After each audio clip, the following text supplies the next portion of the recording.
Baik, Bismillahirrahmanirrahim. Yang terhormat jajaran pimpinan Nas Media, yang kami hormati Bapak Afzil Ramadian selaku penulis dari buku From Data to Policy, serta seluruh peserta yang kami hormati. Assalamualaikum warahmatullahi wabarakatuh. Waalaikumsalam warahmatullahi wabarakatuh. Selamat pagi dan salam sejahtera untuk kita semua. Yang saya hormati Bapak Ibu sekalian, puji syukur kita panjatkan kehadirat Tuhan Yang Maha Esa karena atas rahmat dan karunia-Nya kita dapat berkumpul dalam acara bedah buku From Data to Policy ketika angka menjadi strategi dan fondasi ilmiah bagi keputusan berdampak. Perkenalkan, saya Dinda selaku moderator yang pada kesempatan ini bertugas memandu jalannya acara sekaligus moderator diskusi hari ini. Buku yang akan kita bedah pada hari ini membahas sebuah tema yang cukup relevan di era saat ini karena tantangan pengambilan keputusan di era digital, bagaimana data yang selama ini sering kita anggap hanya sekedar angka, ternyata dapat diubah menjadi strategi dan fondasi ilmiah bagi kebijakan yang berdampak kepada masyarakat secara luas. Em, Namun, sebelum kita memasuki acara inti, izinkan saya mengundang Supervisor Nas Media Bapak Kafli untuk menyampaikan sambutan sekaligus membuka kegiatan bedah buku pada hari ini. Kepada Bapak Kafli, kami persilakan. Baik, terima kasih banyak Kak Dinda. Izin Pak Afzil, selamat pagi semuanya. Assalamualaikum warahmatullahi wabarakatuh. Assalamualaikum warahmatullahi Selamat pagi dan salam Waalaikumsalam. sejahtera untuk kita semua. Yang saya hormati Bapak Dr. Afzil Ramadian, STMMTR CHRA, selaku penulis sekaligus narasumber pada kegiatan bedah buku hari ini. Yang saya hormati teman-teman manajemen Nas Media, rekan-rekan panitia, serta seluruh peserta yang berkenan hadir dalam kegiatan pagi hari ini. Pertama-tama, mari kita panjatkan puji syukur kehadirat Allah Subhanahu wa Ta'ala, karena atas rahmat dan karunia-Nya, hari ini kita dapat diberikan kesempatan dan kesehatan untuk bisa mengikuti kegiatan bedah buku yang akan dipandu langsung oleh Pak Afzil yang berjudul From Data to Policy, ketika angka menjadi strategi dan fondasi ilmiah bagi keputusan berdampak. Izinkan saya mewakili manajemen dan seluruh tim operasional Nas Media mengucapkan selamat datang dan terima kasih kepada seluruh peserta pada pagi hari ini yang sudah meluangkan waktunya di sela-sela kesibukan masing-masing. Saya mungkin juga mau menyampaikan apresiasi kepada Bapak Dr. Dodot Adikuswanto dan Bapak Dr. Afzil Ramadian yang telah menghadirkan sebuah karya yang sangat relevan dengan kebutuhan organisasi, dunia akademik, sektor bisnis maupun pemerintahan di saat ini. Izin saya sudah baca sekilas tentang buku ini. Mungkin salah satu pesan yang penting yang dapat saya tangkap dari buku ini adalah bahwa keputusan yang baik tidak cukup hanya didasarkan pada banyaknya angka. Keputusan membutuhkan data yang berkualitas, bukti yang dapat diverifikasi, kemampuan analisis, pemahaman terhadap konteks, dan juga pertimbangan terhadap nilai dan kepentingan manusia. Sebagai penerbit, Nas Media merasa bangga dapat menjadi bagian dari perjalanan lahirnya karya yang menurut saya luar biasa ini. Bagi kami, menerbitkan buku bukan sekedar mengubah naskah menjadi produk cetak. Penerbitan adalah proses mempertemukan pengetahuan dengan pembacanya, memperluas jangkauan sebuah gagasan, serta membuka ruang diskusi yang bisa melahirkan pemahaman. Kegiatan bedah buku pada pagi hari ini merupakan salah satu bentuk komitmen tersebut. Kami berharap kegiatan ini tidak berhenti sebagai acara pengenalan buku, tapi juga menjadi ruang dialog bagi akademisi, praktisi, mahasiswa, serta masyarakat umum untuk memahami bagaimana data dapat digunakan secara lebih strategis dan bertanggung jawab. Untuk itu, saya mengajak seluruh peserta untuk mengikuti kegiatan ini secara aktif. Ayo kita manfaatkan sesi diskusi untuk menyampaikan terkait pertanyaan, pengalaman, maupun pandangan yang berkaitan dengan penggunaan data, pengambilan keputusan, ataupun perumusan kebijakan di lingkungan kerja masing-masing. Mungkin itu saja akhir kata saya mengucapkan terima kasih sekali lagi kepada Bapak Dr. Afzil Ramadian, seluruh tim yang telah mempersiapkan kegiatan ini, serta para peserta yang telah hadir. Semoga kegiatan ini berjalan dengan lancar, memberikan wawasan baru kepada kita semua, dan menjadi awal bagi lahirnya keputusan-keputusan yang lebih ilmiah, tepat, dan berdampak bagi masyarakat. Dengan mengucapkan Bismillahirrahmanirrahim, kegiatan bedah buku From Data to Policy, ketika angka menjadi strategi dan fondasi ilmiah bagi keputusan berdampak, secara resmi saya buka. Selamat mengikuti kegiatan. Wassalamualaikum warahmatullahi wabarakatuh. Kalau Eh, Terima kasih kami sampaikan kepada Mas Kafli atas sambutan dan motivasi yang telah disampaikan. Baik, Bapak Ibu yang kami hormati, sebelum kita melanjut, sebelum kita melangkah ke sesi utama, kami ingin mengajak seluruh peserta untuk melakukan foto bersama secara virtual sebagai bentuk dokumentasi kegiatan pada pagi hari ini. Untuk itu, kami mohon kesediaan Bapak Ibu peserta agar dapat mengaktifkan kamera. Baik, satu, dua, tiga.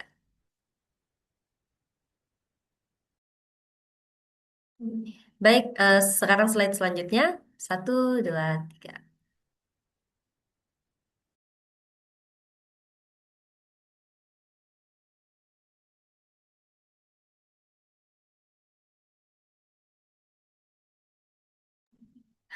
Baik, Bapak Ibu sekalian, akhirnya kita sampai ke sesi utama. Tapi sebelum itu, izinkan saya perkenalkan pembicara kita hari ini. Beliau adalah Dr. Afzil Ramadian, ST, MMTR, CHRA. Penulis buku From Data to Policy yang akan kita bedah bersama pada hari ini. Belakang pendidikan beliau ditempuh di 3 institusi terkemuka. Gelar sarjana teknik dari Universitas Dharma Persada dengan predikat cum laude, gelar Magister Manajemen Transportasi dari STMT Trisakti sebagai mahasiswa terbaik, wow, dan gelar doktor dari Universitas Negeri Jakarta dengan predikat cum laude. Beliau memiliki rekam jejak yang panjang sebagai akademisi dan praktisi, mulai dari maksud saya reviewer jurnal nasional dan internasional, instruktur kelas online, hingga saat ini aktif sebagai konsultan dan penulis di bidang manajemen, pemasaran, dan tata kelola bisnis sejak tahun 2020. Selain itu, beliau juga aktif sebagai asesor di Lembaga Akreditasi Mandiri Ekonomi, Manajemen Bisnis dan Akuntansi, asesor kompetensi BNSP, serta terlibat dalam berbagai proyek internasional, termasuk di Islandia, Australia, dan Thailand. Buku From Data to Policy sendiri merupakan salah satu dari puluhan karya tulis yang telah beliau hasilkan. Dan hari ini kita berkesempatan untuk mendengar langsung pemaparan dari penulisnya. Namun sebelum itu kami ada video untuk diputarkan. Mungkin boleh tim membantu untuk memutarkan videonya.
Baik, itulah tadi video pembukanya. Mungkin kita sudah bisa melangkah ke sesi selanjutnya kepada Bapak Dr. Afzil Ramadian. Saya persilakan. Baik, Bismillahirrahmanirrahim. Assalamualaikum warahmatullahi wabarakatuh. Waalaikumsalam warahmatullahi Alhamdulillah. Assalamualaikum warahmatullahi wabarakatuh. Pertama-tama saya ucapkan terima kasih buat PT Nas Media ya, selaku penerbit buku, luar biasa sekali. Saya terima kasih banyak apresiasinya. Ya, ini baru sekali nih penerbit buku itu ngajakin saya terkait dengan bedah buku nih, makanya saya apresiasi sekali Pak Kavi ya, yang kita udah bolak-balik nih.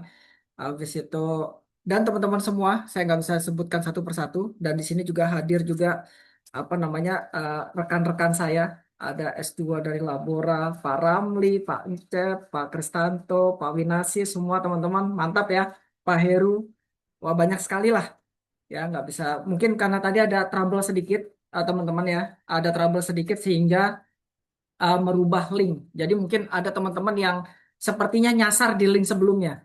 Tapi nggak apa-apa, itu hal teknis. Mudah-mudahan ini nggak mengurangi esensi. Kita tunggu aja dan saya juga nggak terlalu buru-buru juga ya. Sebelum saya mulai, izinkan saya membuka dengan pantun sedikit karena saya orang Sumatera nih teman-teman ya. Harus mulai dengan pantun. Ke pasar beli kertas dan tinta. Cakepnya mana teman-teman? Cakep. Oke. Di- Cakep.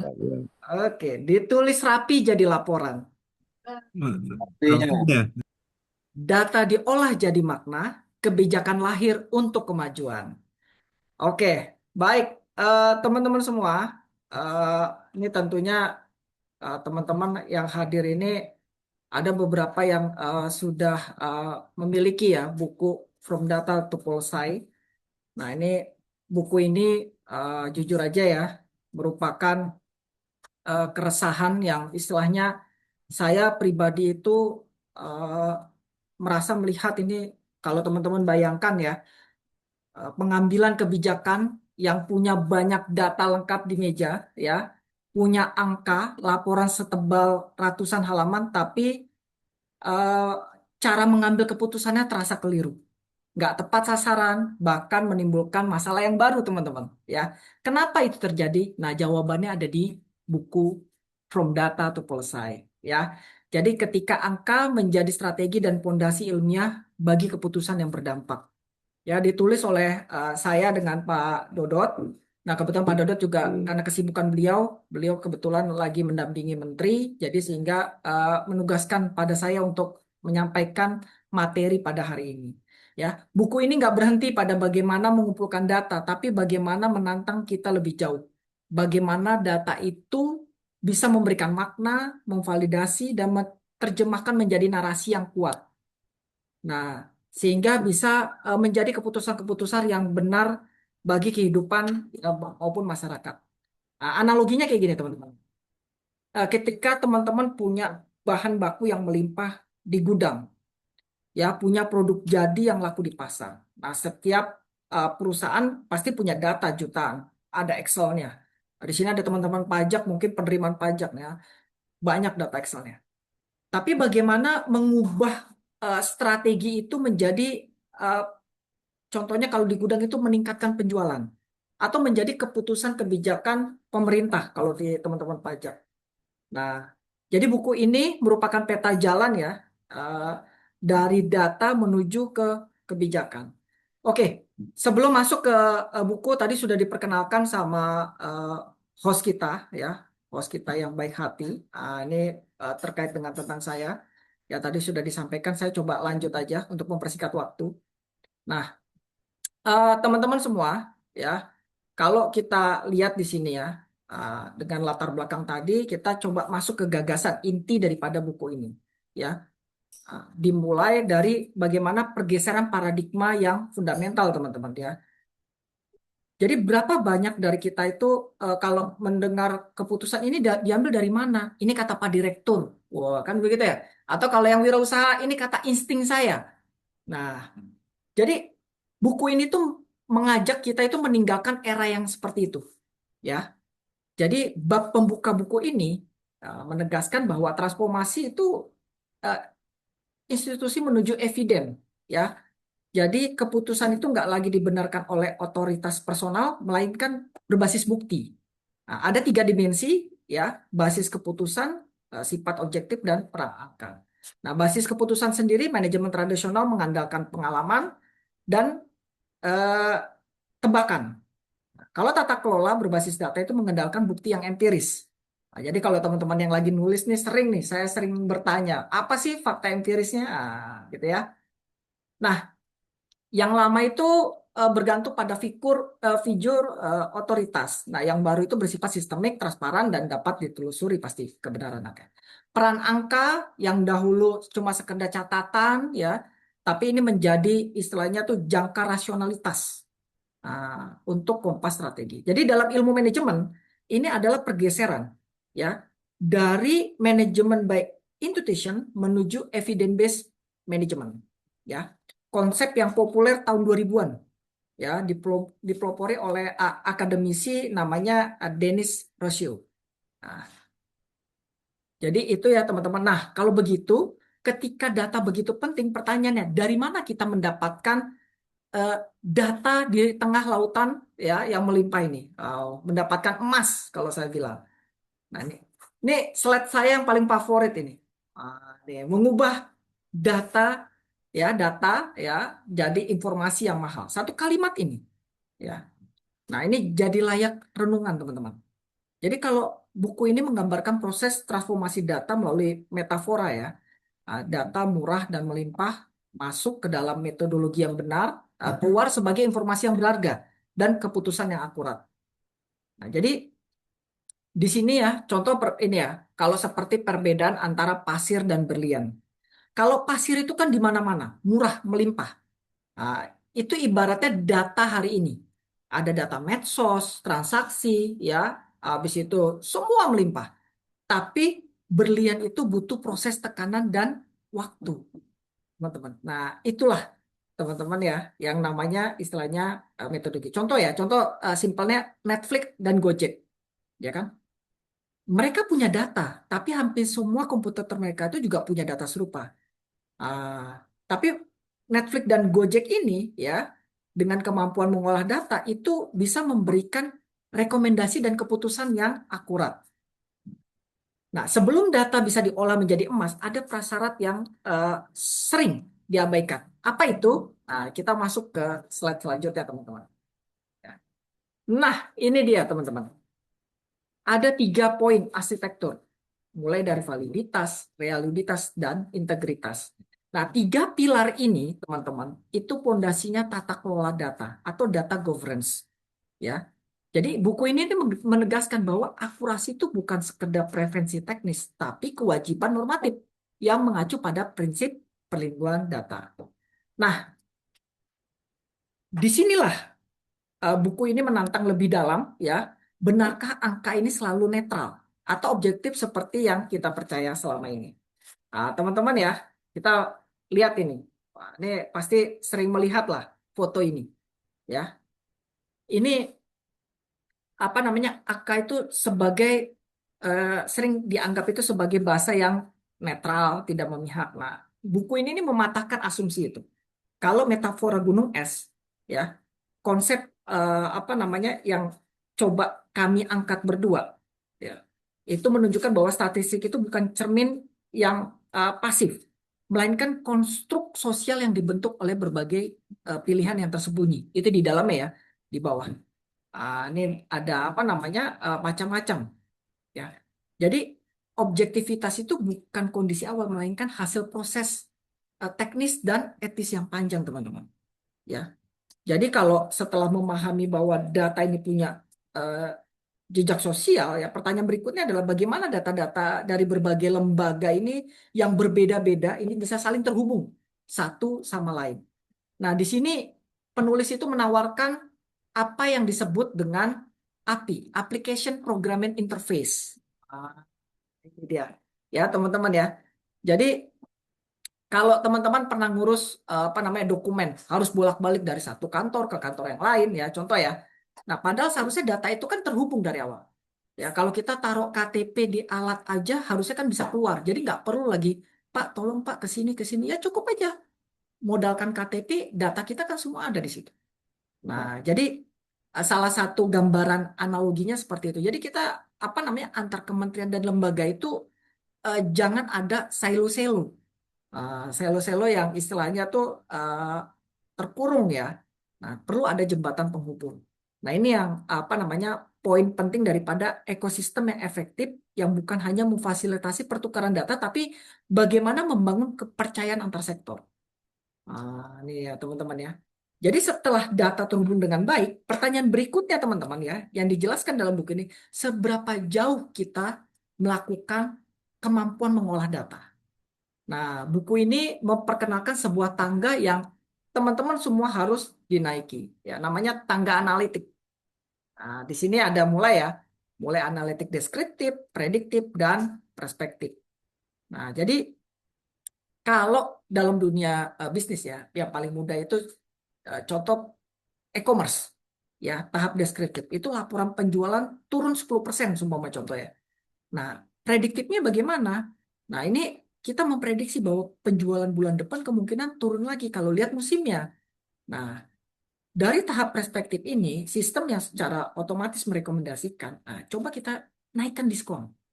Nah, sehingga pada minggu selanjutnya itu mencegah penurunan. Nah, banyak organisasi pemerintah ini, ya menurut saya masih terjebak di angka tangga pertama.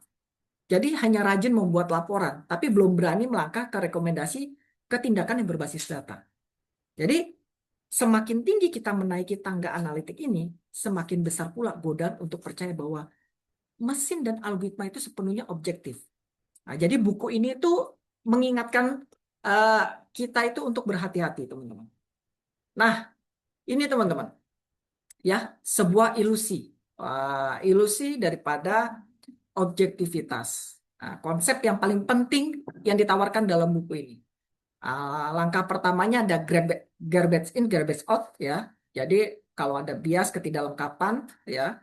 Nah, ini coba dicek kembali langkah keduanya bagaimana distorsi dan langkah ketiganya adalah fairness.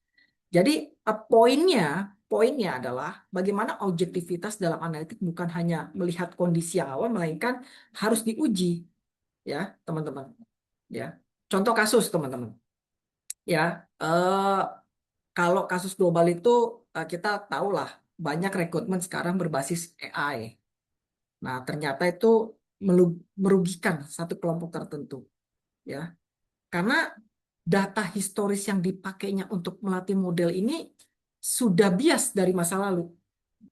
Nah, ini terakumulasi terus sehingga ya akhirnya kebijakan itu dalam rekrutmen itu nggak sesuai karena di awalnya udah salah. Nah, jadi teman-teman, selain tantangan teknis dan etis pada dataset, ada satu tantangan lagi yang sering dilupakan. Bagaimana apa namanya manusia dalam hal ini di dalam organisasi bereaksi terhadap perubahan berbasis data ini. Nah ini teman-teman ya. Nah ini anatominya teman-teman. Nah kalau kita lihat ya. Nah kalau kita lihat ada ilusi teknis yang kiri ya, implementasi dan lain-lain, ancaman. Nah ini ada penyimbang namanya Eki pemimpin. Nah, untuk menghadirkan bagaimana empati dan kesadaran diri, ya mengubah resistensi menjadi dialog. Nah, jadi seorang pemimpin itu nggak boleh istilahnya resisten dengan data. Nah, jadi kalau apa namanya kita coba contohnya ya banyak instansi pemerintah itu yang mewajibkan sistem e-government baru. Ya, contoh ini mohon maaf teman-teman pajak nih ada umpama ada Kortek lah, apalah dan lain-lain ya. Gitu. Tapi apa gagal diadopsi oleh pegawainya karena hanya berfokus pada pelatihan teknis pengguna aplikasi tanpa mengatasi kekhawatiran bahwa sistem baru ini akan membongkar posisi dan kewenangan informal. Nah, kalau pemimpin yang berhasil bertransformasi biasanya bukan hanya yang paling jago teknologi, tapi yang paling eh, piawai membaca kecemasan timnya. Sehingga dari apa aplikasi yang ada ya yang baru itu ya udah apa namanya tim personalnya itu support. Jadi gitu. Nah, setelah data valid yang terhubung dianalisis dan diterima secara sosial oleh organisasi, masih ada satu ya. yang harus teman-teman perhatikan di sini, ya. Sebelum angka itu benar-benar diambil dalam sebuah keputusan, yaitu apa teman-teman? Nah, ini slide berikutnya. Jembatan transaksi. Ini kalau saya lihat ya, di sini banyak laporan analisis yang berlian, ya, yang berakhir cuma hanya di laci meja para pimpinannya, tapi nggak pernah dibaca. Apalagi dijadikan sebuah keputusan ya, teman-teman ya. Bukan karena datanya buruk, tapi karena nggak bisa menerjemahkan menjadi cerita yang bisa dipahami atau yang kita istilahnya storytelling. Nah, nah, di sini storytelling ini, ya kan? Jadi yang menghubungkan antara metodologi dengan yang ujungnya ini adalah real ya. Nah, jadi eh, contohnya ya, kalau saya ambil contoh lah asumsinya ini karena teman-teman banyak di sini yang bukan akademisi tapi ya banyak ya teman-teman.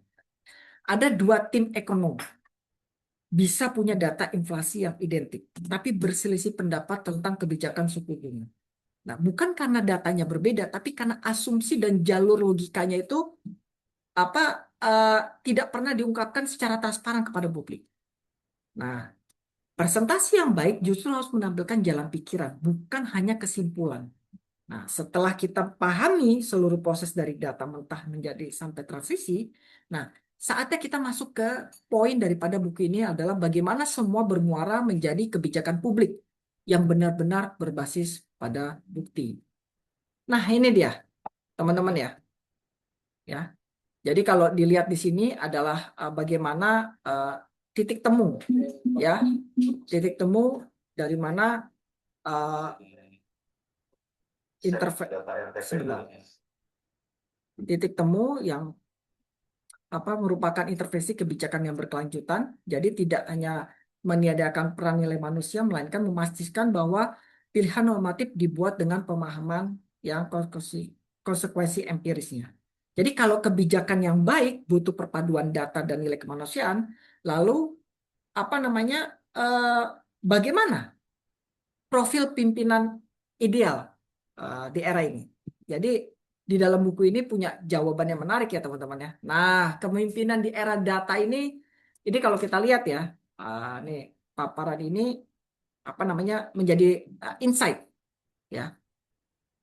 Jadi teman-teman ya, bagaimana ini bisa memadukan seni dan sains secara simultan ya.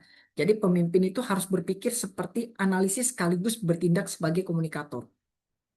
Tugasnya pemimpin itu kan bagaimana memutuskan. Jadi pemimpin yang baik itu nggak hanya cukup dari kebijakan yang benar-benar diimplementasikan, tapi bagaimana pelaksanaan itu tepat di lapangan. Nah, selanjutnya ini dia teman-teman ya sebelum slide terakhir. Jadi bagaimana kalau kita lihat ini jawaban dari pertanyaan yang klasik dalam ilmu kebijakan publik ya teman-teman ya. Di sini saya coba combine ya. Ini adalah prinsip adaptif manajemen. Nah, ini jadi variabel baru nih adaptive management. Ya, jadi bagaimana ini menjelaskan program yang sukses itu ya eh, sering gagal ketika cuma copy paste mentah-mentah dari tanpa menyesuaikan istilahnya kebutuhan lokalistik. Hmm. Program yang benar-benar berhasil biasanya melibatkan beberapa eh, lokalistik ya seperti mungkin tokoh masyarakat dan lain-lain ya. Nah, jadi sebelum digulirkan, nah harus kita itu punya mekanisme evaluasi yang secara berkala. Nah, konsep adaptive management ini seharusnya adalah bagian dari siklus yang lebih besar. Nah, siklus itu teman-teman ya, ini dia siklusnya. Jadi ini ada poinnya adalah kebijakan bukan benda yang mati yang selesai begitu ditandatangani habis itu berjalan ya teman-teman ya. Jadi buku ini menegaskan bahwa kebijakan itu nggak berhenti pada formulasi, tapi bagaimana tahapan implementasi. Jadi apa buku ini nih full ya, itu mulai dari kebijakan, bagaimana ininya dan bagaimana implementasinya. Nah, evaluasi itu bukan dipandang sebagai koreksi atas kegagalan, tapi sebagai bagian inherent dari siklus pengetahuan. Nah, sampai di titik ini kita coba sudah menjelajahi seluruh perjalanan dari buku ini dan mudah-mudahan buku ini merangkum dalam satu rumusan sintetik ya. Nah, ini dia nih rumusannya. Nah, ini ada poin-poinnya ya, teman-teman ya. Jadi eh, tanpa empati dan narasi, data hanyalah instrumen eksekusi. Tanpa apa namanya data dan algoritma, empati kehilangan presisi dan skala. Nah, keduanya tuh harus dikalikan, bukan hanya sekedar dijumlahkan. Nah, sintesis ini yang membawa pada visi besar tentang masa depan tata kelola itu sendiri. Mungkin bisa dari pemerintahan atau organisasi yang reaktif menuju dengan yang proaktif. Nah, sehingga ini ada poinnya ya teman-teman. Saya coba gambarkan agak detail supaya teman-teman itu jadi isi daripada buku ini seperti ini ya. Nah, ini ada apa tata kelola proaktif di mana poin-poinnya adalah mulai dari pemerintahan yang bagaimana pemerintah di masa depan ya. Jadi keberhasilan itu nggak lagi dinilai dari seberapa cepat responnya, tetapi seberapa jarang krisis itu muncul. Nah, sekarang ini kan banyak nih. Wah, ada ya, ngambil kebijakan ini ternyata ini dan lain-lain dan sebagainya. Jadi berubah-ubah.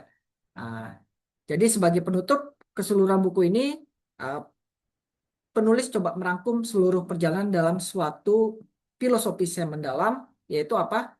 Bagaimana teman-teman ya menerjemahkan angka menjadi tindakan yang hidup.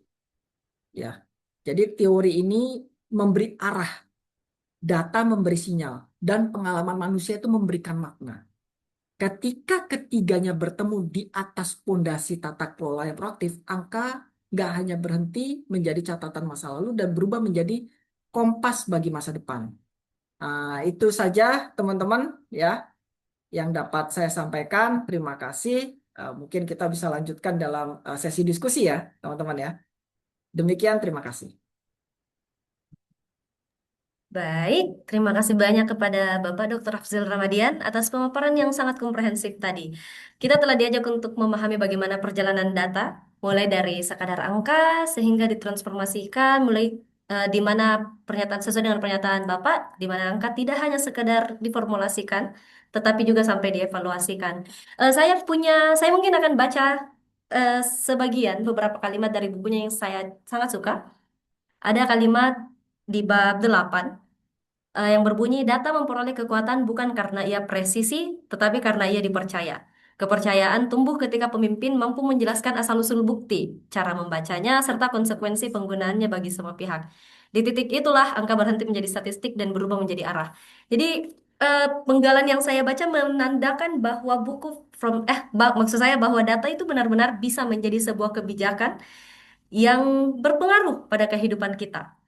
Baik, mungkin saya akan mulai sesi diskusinya. Apakah ada, oh baik, sudah ada yang raise hand ya. Mungkin bisa saya persilakan kepada Mbak Kia. Silakan, apakah ada apa yang ingin dipertanyakan? Oke. Terima kasih moderator Mbak Dinda. Terima kasih banyak atas kesempatan pertamanya. Dan saya ucapkan juga terima kasih kepada Pak Afsil atas pemaparannya yang luar biasa dan sangat membuka wawasan kita bahwa setiap kebijakan yang kita ambil itu harus berbasis dengan bukti. Izin Pak untuk pertanyaan saya langsung saja saya bacakan. Ada 2 pertanyaan yang semuanya saling berkesinambungan dari pemaparan yang Bapak sampaikan tadi. Yang pertama, buku ini sangat menekankan bahwa pentingnya kebijakan yang diambil itu harus berbasis dengan bukti.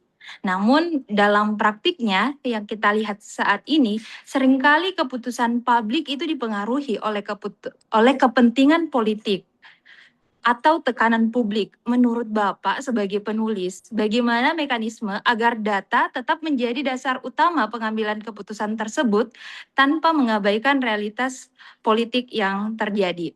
Nah, pertanyaan kedua, jika hanya ada satu prinsip dalam buku yang Bapak sampaikan tadi, Bapak yang sudah tulis yaitu berjudul From Data to Policy, yang wajib dimiliki setiap pemimpin sebelum mengambil keputusan yang bersifat strategis, prinsip apakah itu dan mengapa prinsip tersebut lebih penting dibanding yang lainnya? Mungkin itu saja Mbak Dinda. Terima kasih. Baik, langsung dijawab aja Mbak Dinda atau bagaimana? Atau kita langsung dijawab ya biar enak ya. Gitu, biar enak diskusinya. Ini menarik ya. Eh, Mbak siapa namanya nih? Mbak Ika ya. Bahagia. Mbak Kia. Mbak, jadi gini. eh, yang pertama itu, makanya tadi saya bahas itu terkait dengan eh, penyampaian storytelling ya. Nah, poinnya adalah kita sering banyak data bagus segala macam, tapi ketika berujung pada data di pemerintah itu banyak yang intervensi daripada politik. Nah, jadi begini, itulah perannya buku ini, Mbak. Jadi bagaimana memberikan insight kepada pengambil kebijakan ya, yang selama ini apa namanya mungkin mereka itu hanya mengambil data itu cuma hanya ya udahlah kata nggak mungkin lah mereka mengambil data itu apa keputusan itu tanpa ada pembisiknya ya. Nah, sehingga kita perlu memberikan insight-insight yang bagus itu bahwa sekarang itu evidence based by Polsa itu sangat penting, eh, Mbak Kia. Ya, sehingga eh, dengan kadang-kadang kan orang bingung dengan mekanisme data yang begitu banyak. Kalau kita lihat web-web yang statistik itu, aduh bingung, ini data ini mau diapain ya? Nah, sebetulnya itu kalau kita punya kemampuan terkait dengan data analis, ya, data analysis, itu kita bisa menyampaikan secara singkat dalam satu point of view aja ke apa namanya para pengambil kebijakan. Ini loh poinnya seperti ini. Gimana? Apa namanya? Berdasarkan data seperti ini, ya kan? Contoh case gini, Mbak. Saya dulu eh, di Kementerian Kelautan dan Perikanan punya data pengumpulan kapal ikan, data banyak sekali, Mbak, gitu. Nah, tapi tidak ada yang menganalisis. Nah, ketika saya masuk, saya coba analisis gitu loh. Ternyata saya menemukan satu poin adalah di sini saya sebut ya, istilahnya, oh ternyata ada kapal yang berumur lanjut. Nah, di situ kita terlihat ternyata banyak apa namanya kecurangan-kecurangan yang istilahnya dilakukan oleh para eh, mungkin stakeholder ya dalam hal ini. Sehingga tanpa apa istilahnya tadi ya kalau dilihat data menjadi emas itu ya Mbak Kia ya gitu. Tanpa kita bisa menerjemahkan seluruh data-data itu, pengambilan kebijakan itu nggak akan istilahnya nggak akan tahu ini apa sih arahnya mau kemana. Dia hanya mendengar dalam satu sisi aja. Nah, gitu. Nah, pentingnya buku ini ya memberikan apa namanya point of view ya kepada para pemimpin atau pengambil kebijakan itu supaya jangan hanya istilahnya mendengarkan uh, orang-orang terdekat dan lain-lain, tapi cobalah membaca data secara bijak gitu. Nah, kita sebagai akademisi ya gitu ya, jangan hanya istilahnya menampilkan hanya cuma sekedar rekapan, tapi bagaimana ini tuh data itu bisa berbicara. Nah, ini saling terkait, Mbak. Makanya kita kenal ada yang namanya triple helix dan lain-lain ya. Nah, itu yang saling terkait. Jadi, pemerintah itu juga butuh support para akademik, para apa namanya, teman-teman yang istilahnya lagi belajar ya, supaya punya bisa memberikan insight-insight kepada pemimpinnya. Nah, terus yang kedua, pertanyaan yang kedua terkait dengan apa indikator apa yang paling ini? Yang pertama adalah indikator yang baik itu adalah transparan, Mbak. Nah, jadi poinnya itu di sini, Mbak. Ketika data itu terbuka transparan, ya kita bisa melihat. Nah, barulah kita bisa mengintegrasikan. Nah, dari data-data yang ada itu kita integrasikan sehingga apa namanya kalau data ini nggak transparan kita juga salah dalam mengambilkan kebijakan. Gitu kan banyak ya data itu istilahnya biar terlihat bagus kita olah segala macam agar ABS lah.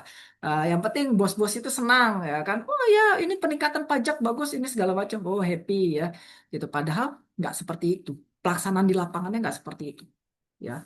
Itu makanya muncullah kebijakan-kebijakan mungkin ya, saya mau izin yang teman-teman mahasiswa di sini ada orang-orang pajak ya gitu ya, karena saya lihat ada beberapa teman-teman kita gitu ya.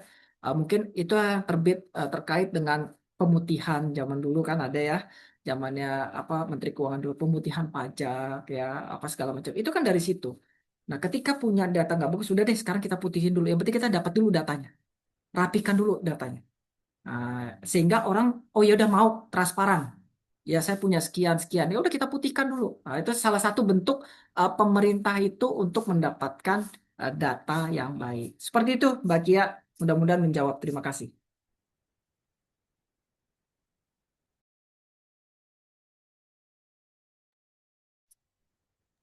Terima kasih banyak Pak Afsil atas jawabannya, sangat luar biasa.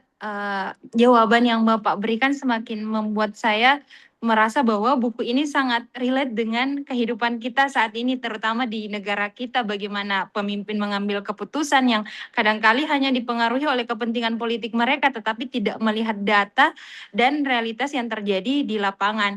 Dan yang paling penting, jawaban terakhir dari Pak Afsil, tidak masalah kalau misalnya realitas itu kurang baik, mohon ditransparansikan agar kebijakan yang diambil juga tepat sasaran.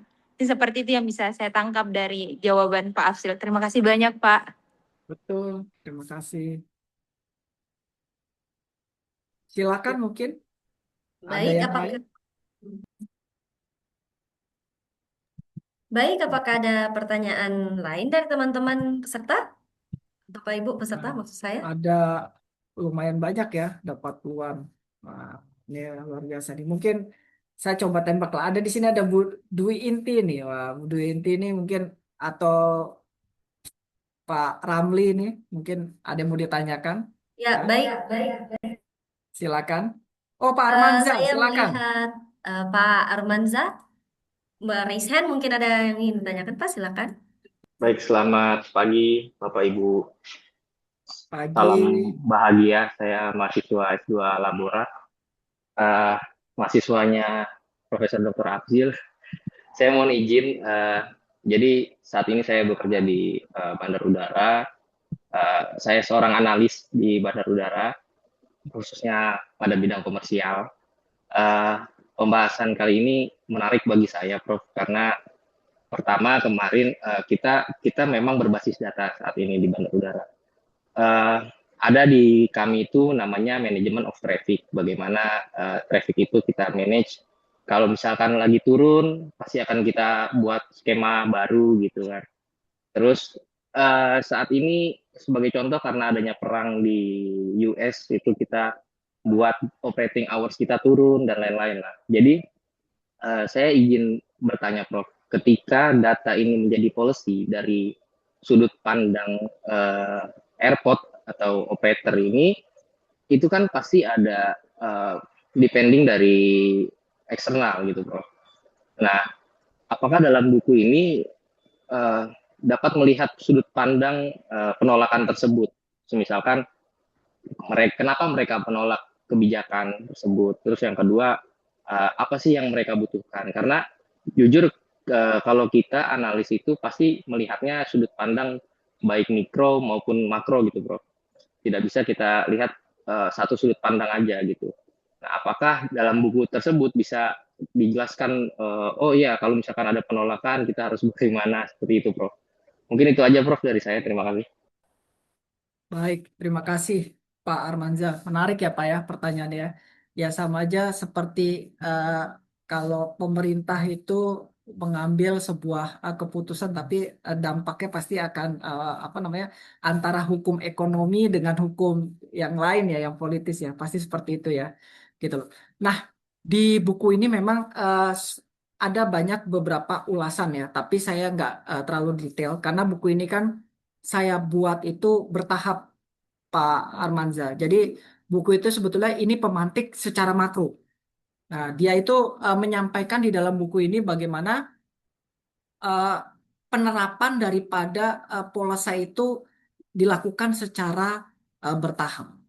Ya, nggak bisa seumpama memang kalau di posisinya di airport yang dinamisnya cukup tinggi, ya, akhirnya banyak merugikan apa istilahnya pihak-pihak eksternal gitu ya, yang harusnya dia dapat traffic itu banyak jadi dikurangin karena posisinya seperti itu, ya kan? Ya, karena kan kondisinya force major itu berbeda ya, Pak ya.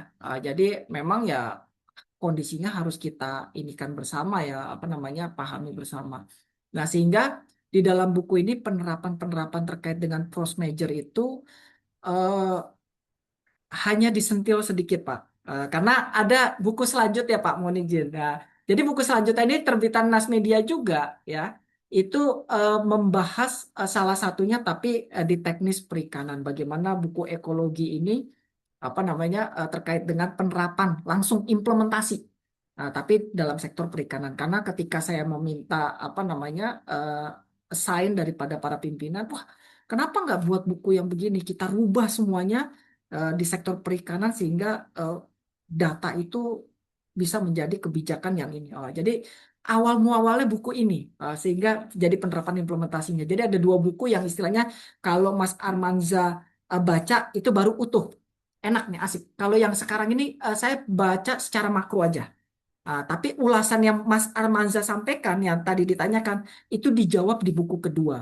Ah, Meskipun itu sektor perikanan, tapi relate dengan apa yang Pak Armanza sampaikan. Tapi saya apa namanya coba jawab secara ini dulu ya karena berbeda-beda ini ya apa namanya bidang ya kita ya. Karena kalau Pak Armanza kan nggak mungkin banyak tekanan segala macam, apalagi bicaranya masalah apa istilahnya keuntungan ya. Nah, karena keuntungan ini kan nggak mau eh, perusahaan penerbangan itu rugi kan, gitu karena ini. Tapi tahapan-tahapannya itu yang jelas ketika posisinya, wah ini trafficnya kurang bagus nih, segala macam, ada dampak perang. Nah, itu mungkin salah satunya penerapannya adalah bisa direalokasi dan lain-lain. Ya, relokasi ke tempat yang istilahnya trafficnya mungkin bisa yang safe segala macam karena kan urusan penerbangan itu kan safety first ya kan gitu loh. Kalau saya guru saya dulu bilang mantan dirjen penerbangan udara itu beliau menyampaikan pokoknya kalau mau buat apa namanya orang kaya bangkrut bisnislah penerbangan kata dia gitu. Karena sekali jatuh selesai sudah. Itu. Jadi ini nggak bisa apa disamakan dengan istilahnya tadi yang kita bahas secara umum Pak Armanza gitu. Kalau saya bagaimana di buku ini tuh saya sebetulnya memantik ternyata banyak yang berminat ternyata gitu loh dan banyak orang yang oh iya ya ternyata data ini bisa berbicara gitu loh. Meskipun ada beberapa teman-teman kita yang sudah melaksanakan gitu loh di sektor-sektor lainnya gitu loh. Tapi sektor-sektor yang khususnya saya di eh, perikanan, habis itu di tempat-tempat lain gitu, itu belum gitu. Apalagi di dunia pendidikan. Yang dunia pendidikan sendiri aja saya rasa belum memanfaatkan secara optimal. Terbukti apa? Ya kan? Bagaimana kita itu lihat angka daripada apa namanya pendidikan kita yang SD, SMP itu masih banyak gitu loh, dibanding yang sarjana. Padahal kondisi sekarang kan bisa online, bisa lain-lain gitu loh. Kenapa seperti itu? Nah, di sini harusnya dibahas di sini. Gitu. Begitu Pak Armanza, semoga menjawab. Baik, Prof. Ditunggu next booknya. Siap. Ya. Baik, bagaimana dengan Bapak Ibu peserta lainnya? Oh, ada penanya baru dari Bapak Ramli, silakan. Selamat siang, Mbak Dinda. Selamat siang, Pak Dokter Arsil. Em, Pak Dok. Pak Ramli, tidak, maaf Pak, tidak kedengaran suaranya. Apakah Suaranya nggak kedengaran. sudah kedengaran Pak? Sip. Saya Oke, kedengeran. selamat siang, Pak Bu Dinda. Selamat siang, Pak Dokter Arsil. Ini dosen kebanggaan saya. Beliau yang memberikan banyak pelajaran buat saya, utamanya di metode penelitian. Izin Pak Dok, saya sih belum sempat membaca keseluruhan atas buku-buku ini. Tapi saya tertariknya sebenarnya di mungkin ke lebih fokus ke menerjemahkan statistik regulasi. Eh, hmm, Bagaimana kan seperti yang kita ketahui dalam menentukan suatu analis data biasanya kita harus apa sih menyajikan tren angka atau regresi visualisasi dashboard. Dalam pengambilan kebijakan di birokrasi itu kan membutuhkan output konkret berupa draft regulasi ya seperti pasal-pasal perda atau peraturan menteri.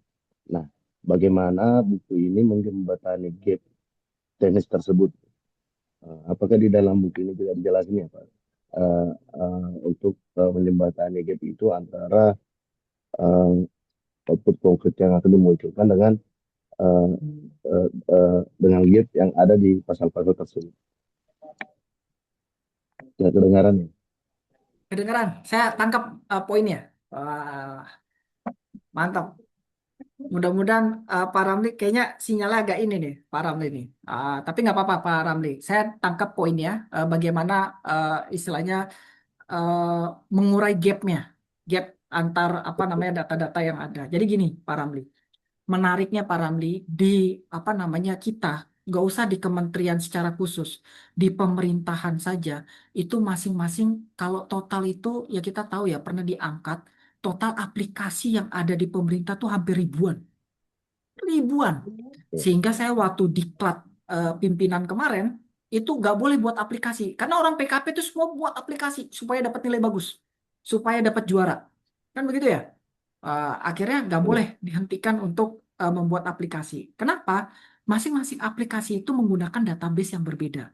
Nah, parahnya Pak Ramli, ketika kita mau mengintegrasikan data, ya kan, dengan bahasa pemrograman yang beda-beda, akhirnya jadi sulit.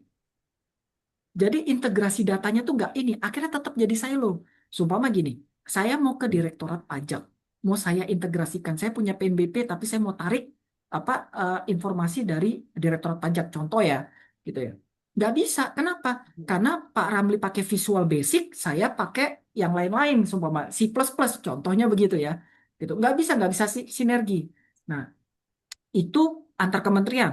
Bagaimana yang di dalam kementerian, masing-masing direktorat atau masing-masing apa namanya subbagian segala macam kalau di organisasi umum itu juga masing-masing membuat aplikasi sehingga aplikasi itu nggak saling terintegrasi. Nah, ini PR-nya Pak, gitu loh. Nah, sehingga menimbulkan gap-gap atau selu-selu. Yang parahnya lagi, kebetulan saya sekarang posisinya di tempat apa namanya pengelolaan data ya. Kebetulan, jadi uh, ya, saya itu ketika mendapatkan data itu ada proses cleaning segala macam ini supaya data itu tuh bisa sama. Nah, ini prosesnya. Makanya uh, hal yang paling teman-teman harus perhatikan adalah ketika mau membuat suatu istilahnya aplikasi atau data di bagiannya masing-masing harusnya merujuk kepada yang sudah ada dulu.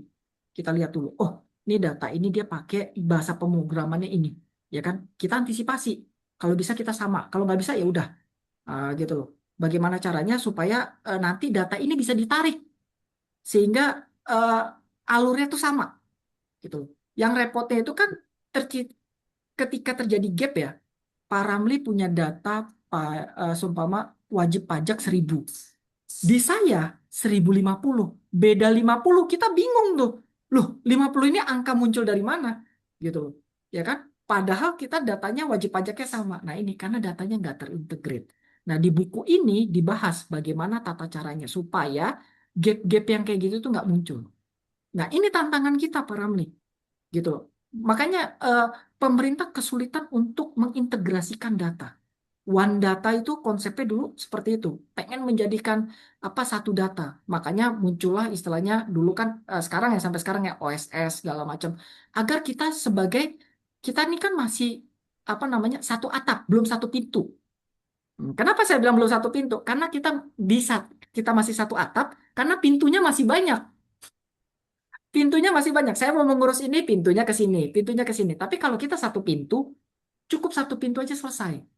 Dokumen itu yang mengalir, data itu yang mengalir. Nah, ini dia yang menjadi tantangannya. Jadi di buku ini dibahas, Pak Ramli, bagaimana kita bisa mengintegrasikan data secara baik sesuai dengan kebijakan tata kelola pemerintah kita. Demikian Pak Ramli, terima kasih. bisa satu lagi dok. Siap, siap. Bisa satu lagi. Mudah-mudahan masih ada ini boleh ya. Eh, Nggak apa-apa. Ayo Pak Ramli, Oke gas. boleh. Ya, eh, seperti yang kita ketahui kan Pak, di birokrasi pimpinan kan seringkali menuntut keputusan atau regulasi diambil secara cepat ya dalam hitungan hari. Ya, nah sementara itu seperti kita ketahui bahwa proses pengolahan data yang valid itu mulai dari pembersihan, cleansing data, verifikasi dan sebagainya itu membutuhkan waktu yang agak lama. Nah, bagaimana buku ini memberikan solusi teknis agar analis data bisa menghasilkan rekomendasi yang metodologinya tetap dapat dipertanggungjawabkan namun dalam tempo waktu yang diminta Pak Dok. Mungkin di minggu ini itu ya. Oke, baik. Baik, Pak Terima kasih Ramli. Pak Dok. Siap. Makasih banyak. Nih, menariknya pertanyaannya Pak Ramli. Ini keren banget pertanyaannya. Pak Ramli, jawaban saya cuma simpel. Bangun sistem informasi yang baik. Gitu loh. Jadi di saya Pak Ramli, saya nggak mau semua data-data itu istilahnya tidak punya dashboard. Makanya tadi kalau ada ilustrasi di awal ya eh, menggunakan AI itu, saya memperkenalkan dashboard. Nah, jadi data-data itu masuk aja, tapi nanti yang ngolah itu sistem. Jangan kita lagi. Wah, kalau kita lagi berat Pak Ramli. Begitu banyaknya raw data, Excel segala macam kita masuk pivot-pivot satu-satu. Waduh, berat. Gitu. Sistem yang bergerak.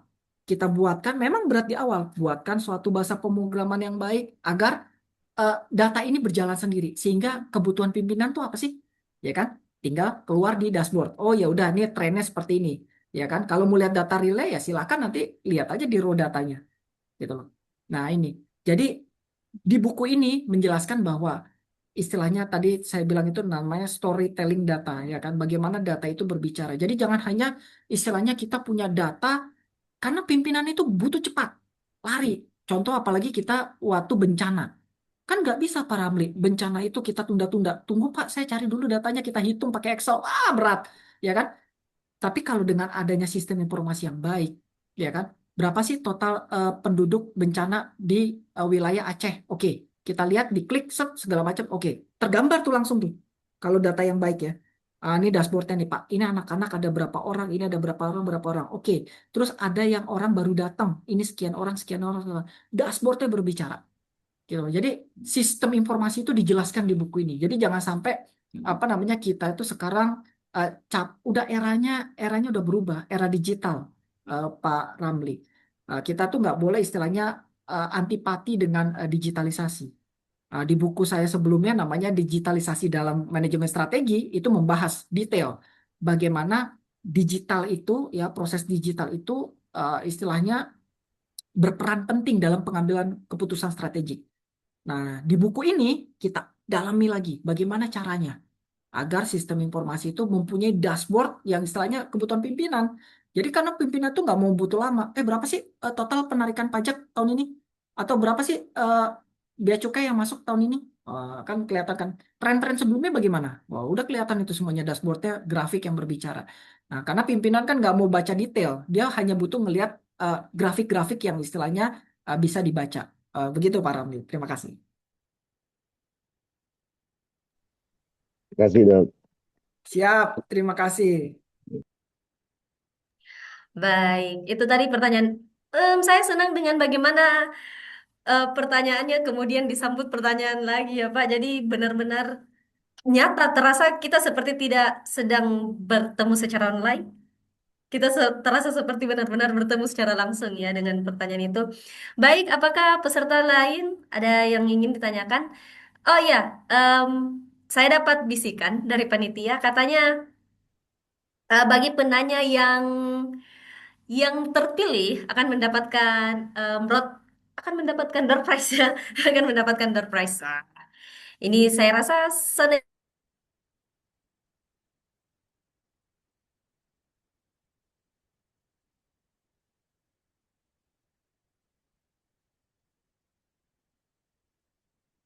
Mbak Dinda kayaknya agak mati. Mungkin teman-teman yang lain bisa bantu. Yes, Mbak Dinda kayaknya putus. eh saya lewat sudah kembali ya. Ya, jadi itu tadi ada sedikit ada door prize dari panitia katanya nanti akan dihubungi secara langsung ya bagi panitia. Oke, tapi ada pertanyaan baru, ada di kolom komentar ada pertanyaan dari Dwi Inti.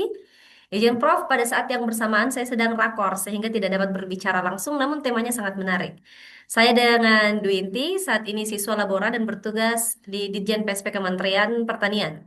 Dalam kondisi keterbatasan anggaran dukungan manajemen kurang lebih 0,7% seperti di Ditjen PSP Kementan, transformasi digital melalui data yang berkualitas mendukung kebijakan yang tepat sasaran.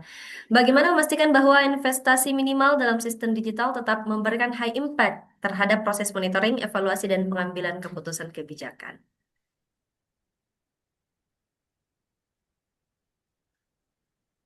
Proses bagaimana memastikan? Oke, baik.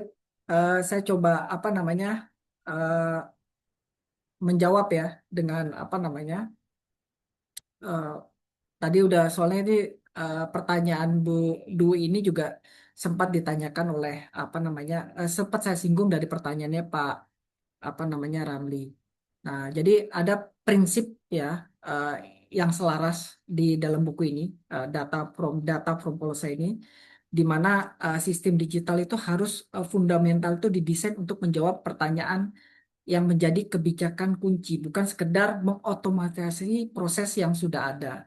Ya, jadi di sini teman-teman ya, kalau pertanyaannya Ibu Dwi, mudah-mudahan Bu Dwi tetap eh, mendengar ya, gitu.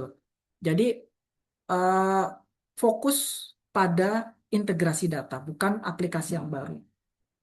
Jadi bangunlah data centralized ya, yang membangun manajemen sistem ya.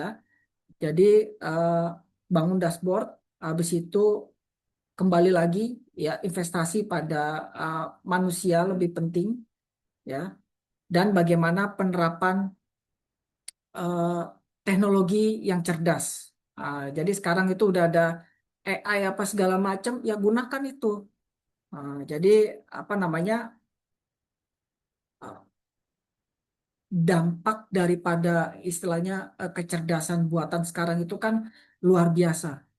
Tapi efeknya itu kita nggak perlu biaya yang cukup tinggi.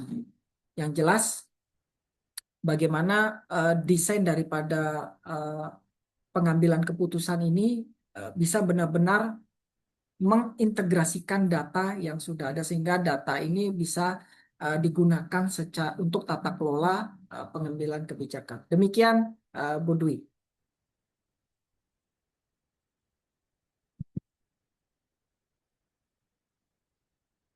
Baik, Bu Dwi, jika ada tanggapan silakan diketik kembali di kolom chat. Bagaimana dengan Bapak Ibu peserta lainnya? Apakah ada pertanyaan lain atau mungkin tanggapan terkait proses bedah buku ini atau isi bukunya sendiri? Sambil menunggu, em, tim kami akan mengirimkan link bukunya bagi Bapak Ibu yang berminat untuk membeli bukunya, untuk memiliki bukunya secara langsung. Buku fisiknya, oh, ini tidak terlihat dia terhitung green screen. Jadi bukunya bisa dibeli di Shopee. Linknya kami sertakan di kolom komentar. Baik, ada ada pertanyaan dari 20242 S2 Adura. Silakan Kak. Eh, Eh, Selamat pagi. Terima kasih itu Kak dia. Dinda. Apakah suara saya terdengar? Suaranya kecil. Mungkin bisa di unmute dulu, Kak. Selamat pagi, Pak. Pagi Pak Ah, Duta, Mohon maaf, apakah suaranya terdengar, Pak? jelas Pak Duta. Pak, selamat pagi, Pak Auzil. Saya mahasiswa Bapak di Labora. Ya. Pak Auzil, ini kan temanya kebetulan menarik nih, From Data to Policy, yang mana ada cita-cita besar di depannya gimana nanti itu bisa terintegrasi nih Pak data. Nah, kalau menurut Bapak nih Pak, kadang namanya kita bekerja di instansi pemerintahan, ada pasal namanya itu kerahasiaan jabatan. Nah, kira-kira menurut Pak Amzil, poin ini menjadi penghalang nggak sih Pak ke depannya?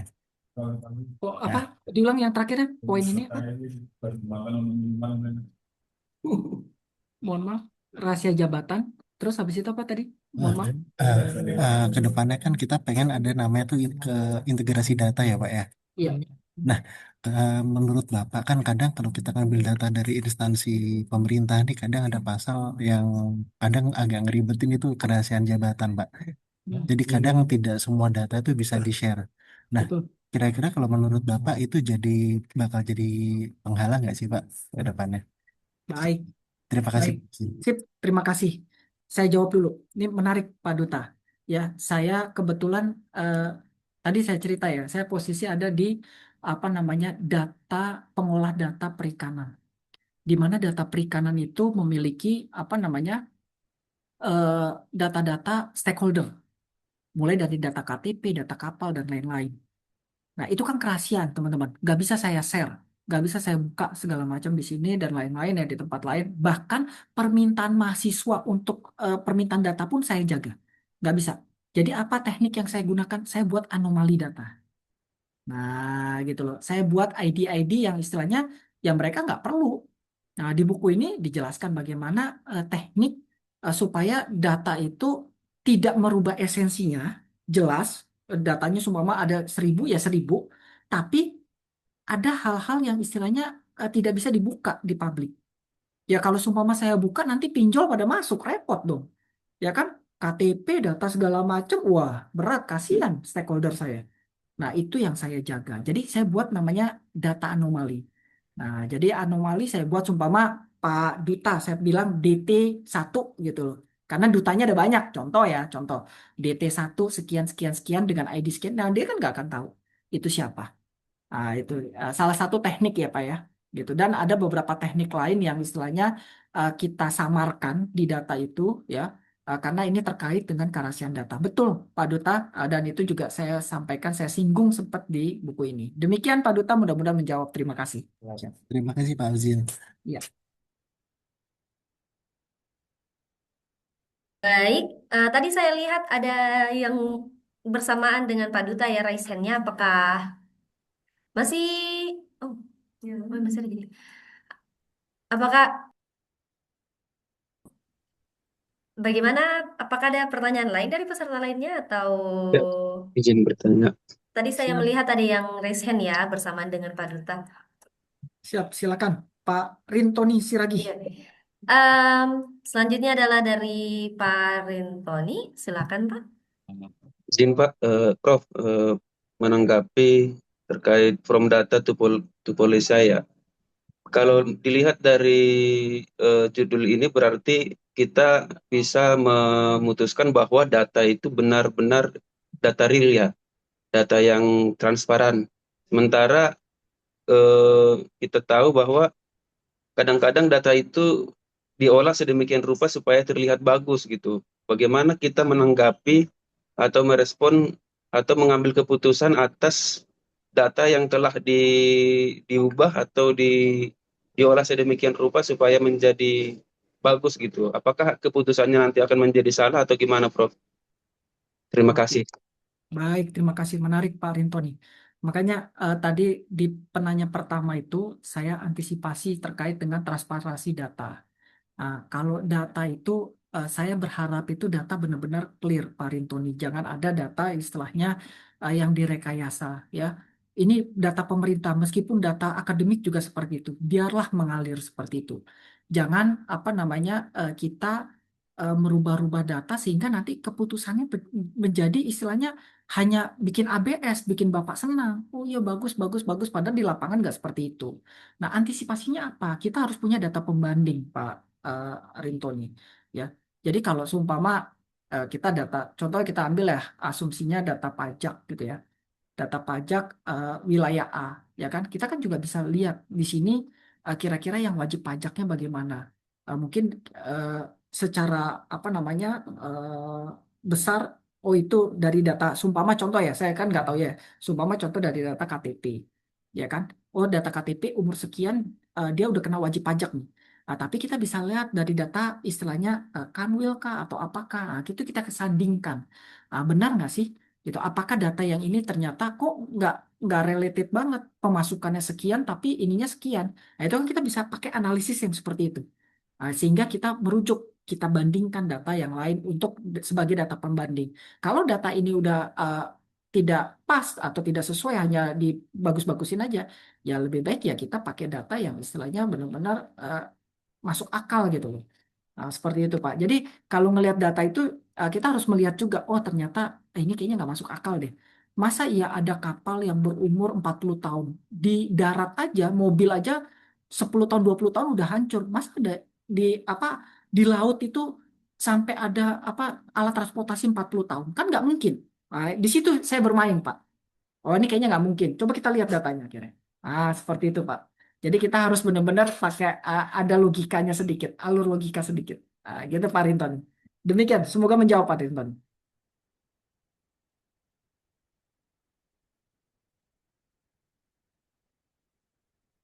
Mungkin Pak Rinto nih terkendala Ya, jaringan ya, karena di saya pun beliau tidak bergerak, ya, nggak apa-apa. nge-freeze ya. Oke, mungkin Siap. kita lanjut saja ya Pak ke penanya selanjutnya, yaitu Mbak Fahmi izin, Fatullah. kita kalau nggak salah Persilakan. ada Jumatan ya Mbak ya.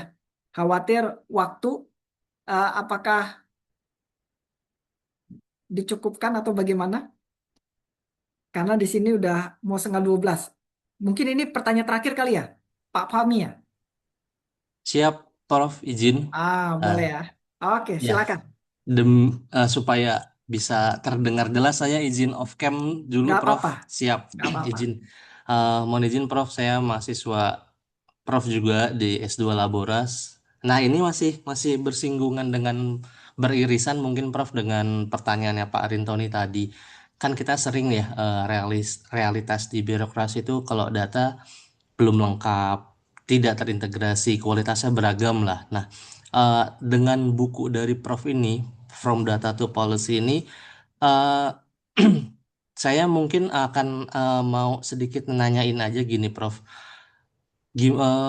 Apa ya? Gini, kurang lebihnya seperti seperti inilah yang ingin saya pertanyakan tuh.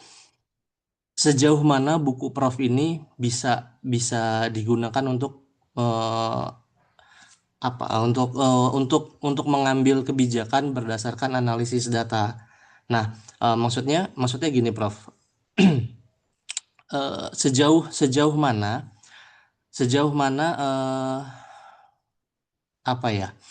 Atau indikator apa deh? Indikator apa yang bisa bisa kita ambil sebagai pengambil keputusan kalau keputusan strategis itu tetap tidak berbasis data? Apakah masalah, walaupun kita tahu ya mungkin masalahnya ada di budaya organisasi, kapasitas SDM-nya, kepemimpinan di birokrasi itu, atau malah kualitas dari penyajian datanya.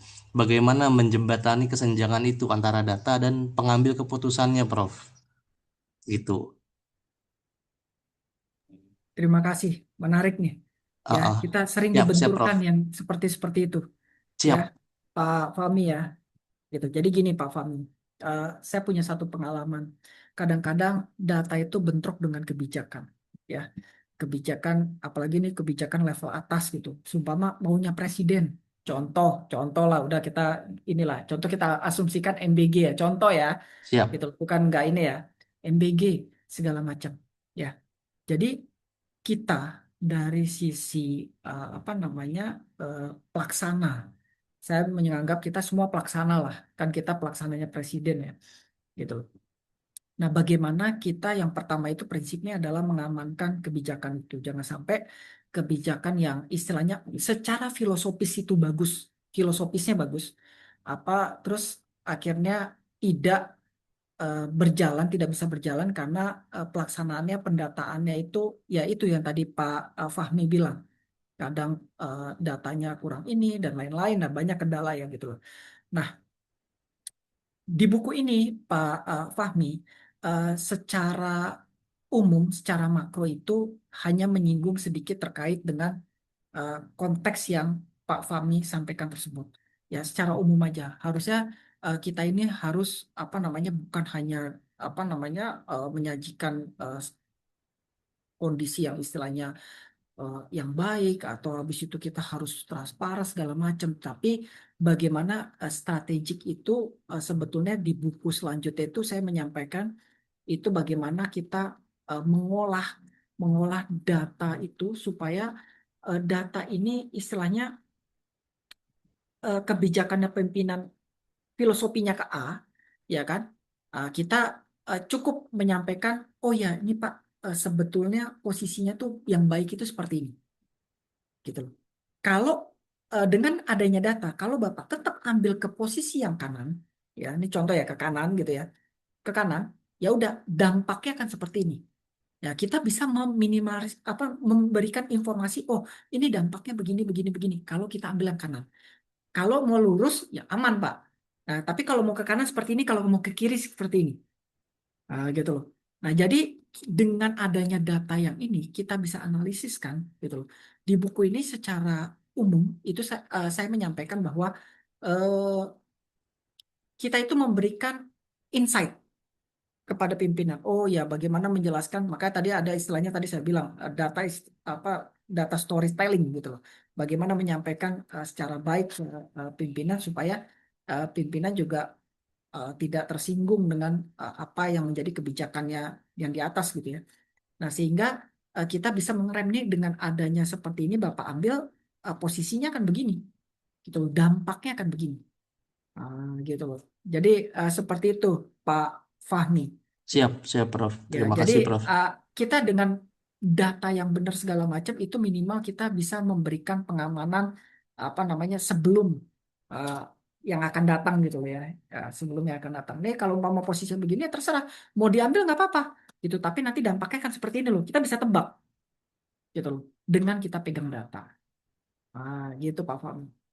Ya, Siap, siap. Terima kasih, Prof. Jawabannya, Prof. Karena kalau dari saya pribadi ya, kalau dari pengalaman tuh di sektor publik kan, dalam tanda kutip ya, Prof. Ya, betul. menunggu data sempurna itu Nggak bisa. seringkali dianggap tidak pernah membuat keputusan. Yes. Seringkali gitu. Siap. Izin, Prof. Terima kasih, Prof. Ya, jadi Pak Fam ini saya sedikit ya. Jadi saya itu pernah kalau umpama Uni Eropa ya itu menyampaikan kita tuh namanya kita tuh Indonesia selalu diminta untuk reestimasi data. Saya bilang nggak bisa begitu begitu. Ini adalah data terbaik yang kita miliki untuk saat ini. Untuk saat ini data yang terbaik yang kita miliki, ya kan? Tapi untuk ke depan ya kita akan perbaiki lagi. Jadi jangan istilahnya kita reestimasi. Loh, jangan bandingkan negara kita dengan negara yang lain. Kita so many banyak island, so many banyak tools, banyak kapal, banyak lain-lain, banyak people-nya di sini. Jangan bandingkan kita dengan Singapura yang kecil, Malaysia yang kecil, ya kan? Kita Indonesia beda, gitu. Beda karakteristik, beda dan lain-lain. Jadi nggak bisa apa namanya ketika istilahnya, oh ini kok ini bisa cepat segala macam. Iya, gitu.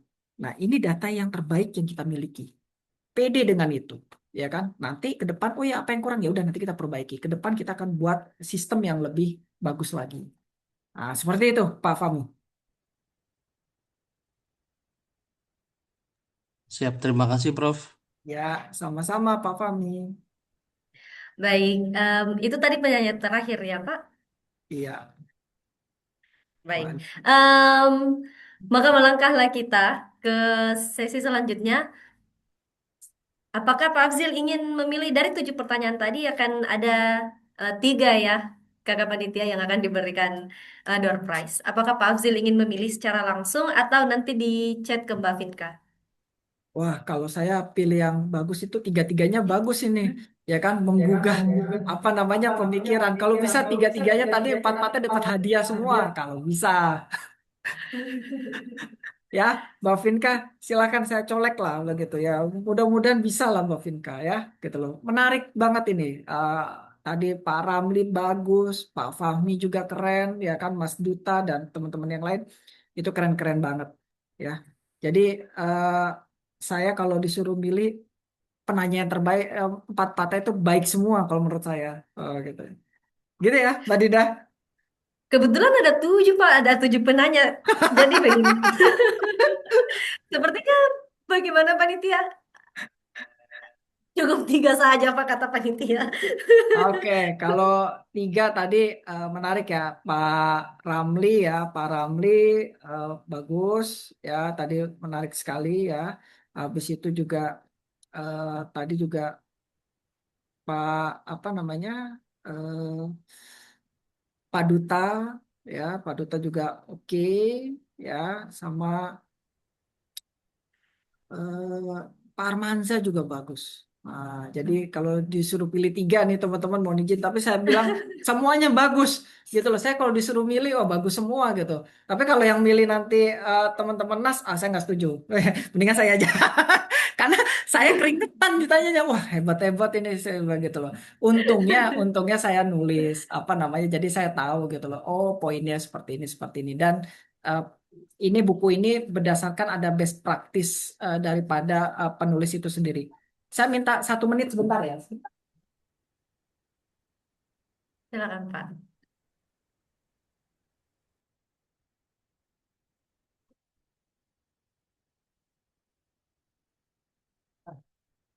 Jadi teman-teman, aduh ini nggak kelihatan ya. Saya kayaknya harus buka apa namanya eh, videonya biar saya matikan dulu. Nah, nah ini teman-teman ya, ada dua buku yang istilahnya tadi saya sampaikan ya. Yang pertama adalah From Data to Policy. Ini Nas Media juga yang apa namanya buat, yang nerbitkan, ya keren-keren Nas Media ya, dari sistem providingnya, habis itu sistem apanya. Jadi teman-teman nih, saya ngajak teman-teman S2 Labora ya yang hadir. Kalau mau buat buku, ayo kita ke Nas Media. Nanti saya apa namanya kita buatkan draftnya ya, draftingnya. Nggak apa-apa. Ada ide apa? Ayo kita sama-sama buat buku biar supaya apa? Buku itu kan meninggalkan jejak, gitu. Kalau manusia meninggalkan ini, nah kita kalau dengan buku itu bisa meninggalkan amal jariah. Nah, ini kalau bagi saya. Ini buku data protes apa Polsai yang kita bahas, sambungannya adalah buku ini. Ekosistem data perikanan. Nah, ini akan dibedah langsung nanti di acara bersama Menteri Kelautan dan Perikanan. Nah, ini ya. Nas Media juga yang buat. Ya. Jadi ah, buku linknya ada di mana? Linknya ada di ini, Pak. Siapa itu namanya? Pak Muhammad Kafi. Ada, udah disiapkan nama linknya di apa namanya Pak Kafi ya.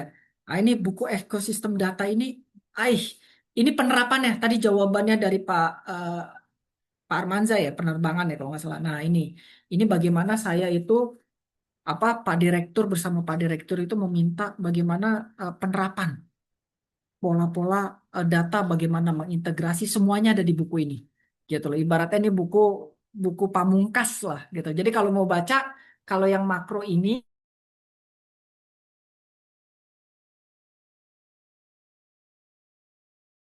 saya apresiasi sekali ya. Dan kalau bisa saya tetap tujuh-tujuhnya dapat hadiah. Oke, terima kasih.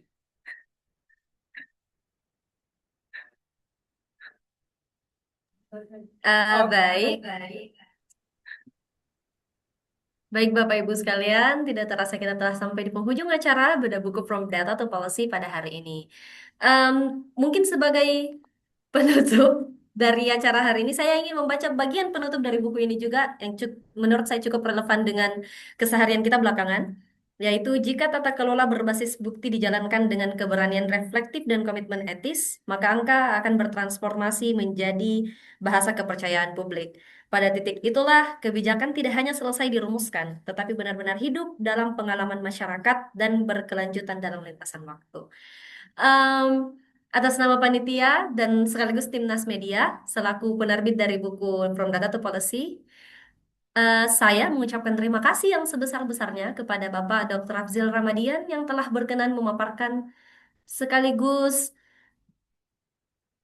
sekaligus membedah karyanya pada hari ini. Terima kasih juga kepada Bapak Ibu peserta yang telah berpartisipasi sangat aktif dalam sesi diskusi tadi. Untuk Pak Ramli, Pak Duta dan Pak Armanza, kami tunggu bisa menghubungi panitia. Apakah nomornya akan disampaikan di chat? Eh, nomor nomor yang bisa dihubungi akan kami tuliskan di chat. Jadi jangan jangan out dulu sebelum ada nomor dari nomor panitia. Demikian acara bedah buku kita pada hari ini. Mohon maaf apabila ada kekurangan dan dalam memandu jalannya acara. Insya Allah dalam bedah buku selanjutnya saya akan membantu melobi panitia agar agar jumlah jumlah door prize-nya bisa ditambah ya Pak. Wabillahi taufiq wal hidayah. Wassalamualaikum warahmatullahi wabarakatuh. Waalaikumsalam warahmatullahi wabarakatuh. Terima Waalaikumsalam. kasih teman-teman semua. Salam sehat ya teman-teman semua.